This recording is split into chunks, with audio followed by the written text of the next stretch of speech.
G'day folks, welcome back to Atlantic War, the full campaign. This is a report from the 13th of June, end of day. And, well, we might start over in the Cotentin Peninsula where the Allies are on the outskirts, just about on the outskirts of Cherbourg.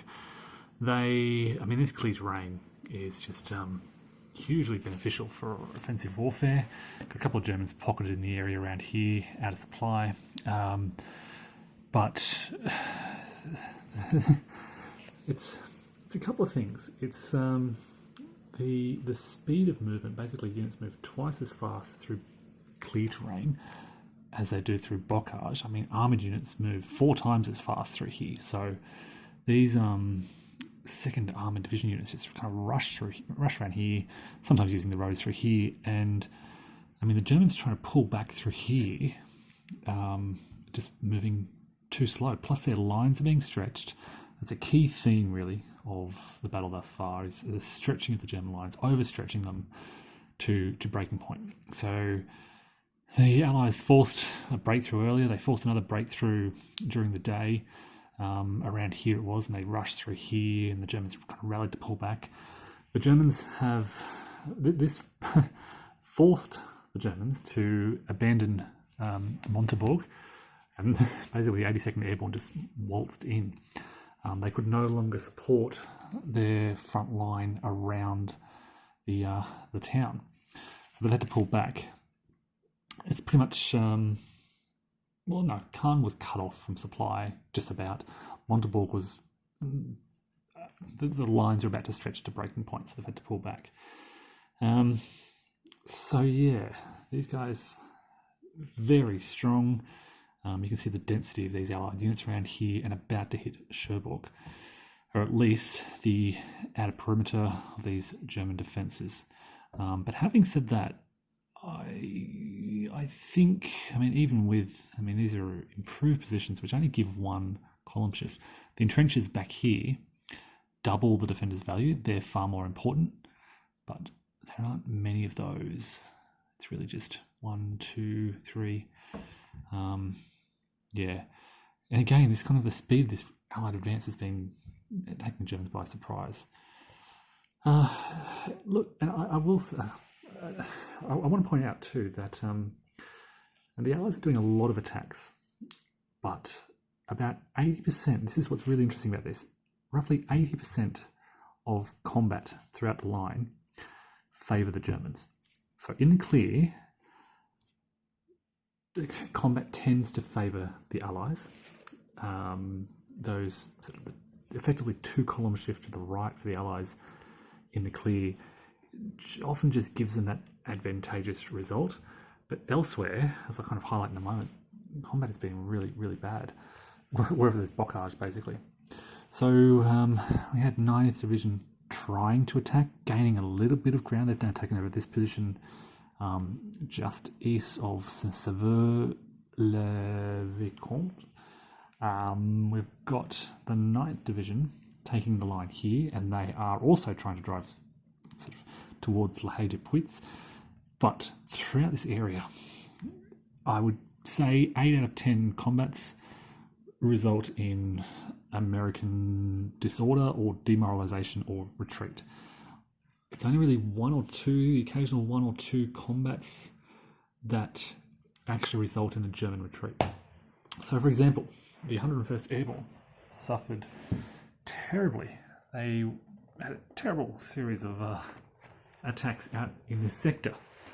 It looks a bit chaotic, but the 101st attacked all throughout here. You can see a lot of them retreated. I think the front line was around here, so retreat. This is the second. I don't think they were too far engaged. And they only had 1 successful combat result, but it just happened to be right on the pinnacle of that German line, and it was a pretty good success, which really forced the Germans back and enabled the attackers to kind of advance. And because it was kind of right on that point, it created some I guess, difficulties for the Germans to kind of rally and cover the gap.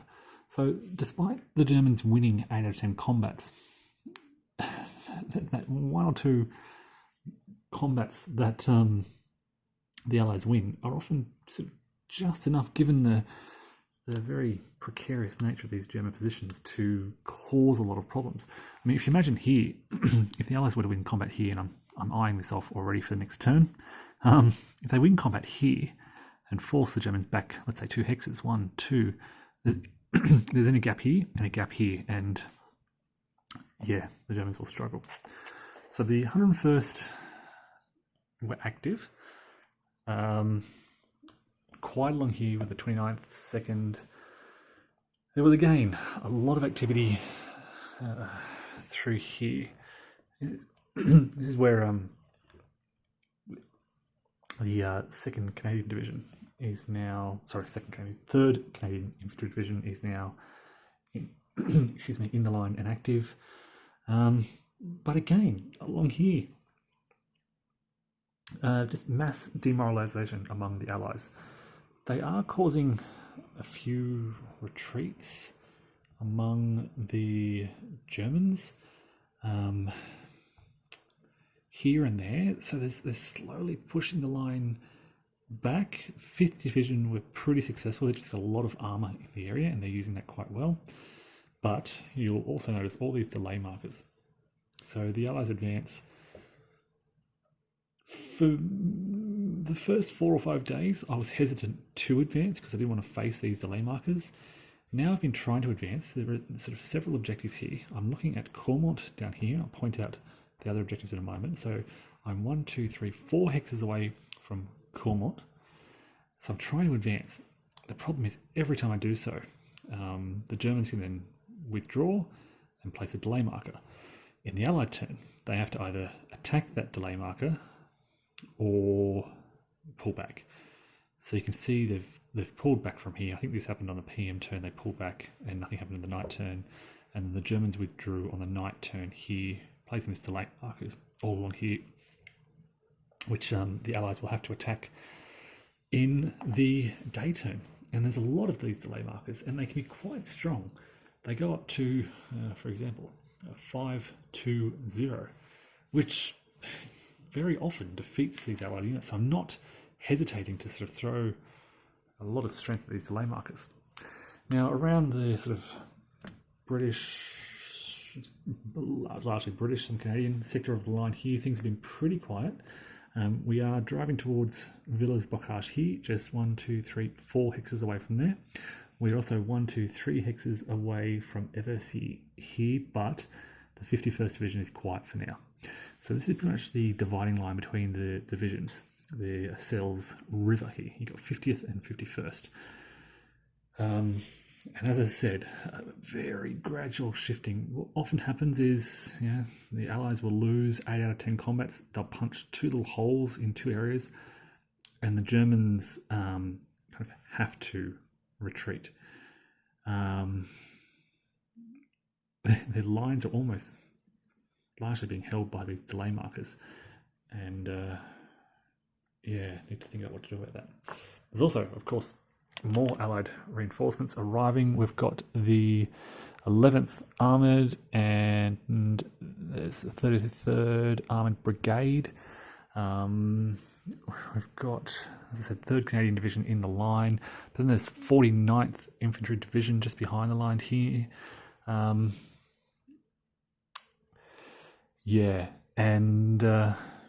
supplies. Supplies are an issue. I can't supply everything.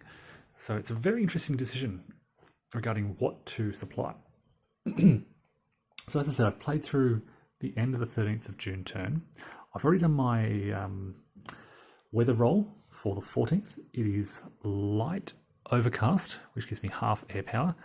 I've already allocated that, and basically the Americans, the Allies, aren't worried about air superiority, and they aren't worried about interdiction. They're dedicating everything to ground support, as are the Germans, because interdiction at this stage doesn't make a huge difference.